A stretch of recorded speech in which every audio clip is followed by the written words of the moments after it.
The Great Leap Forward, right in the 50s. Another debacle led to a famine. A famine, they starved 40 million people to death. As bad as Stalin was in the Ukraine, and that is horrible beyond imagination, that was 5 or 6 million. We're talking 40. And they had gulags as bad as anywhere on earth. They had the greatest scar outside of the Holocaust of the 20th century. And that's saying something. Think in the 20th century, we murdered, starved to death, executed 250 million people between World War I and World War II and these global conflicts and the Cold War and the Chinese Communist Party, the Nazis, the fascists.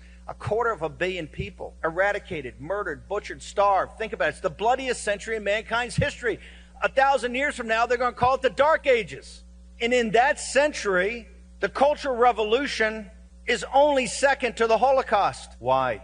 Because they understood the strength of the Chinese people is the family. They may be the most traditional people on earth on love of the family and the mother and the father and tradition. They had to break that. And to break it, and also education, what would they use? We will weaponize the children. Weaponize the little children and the teenagers and the young college students in China.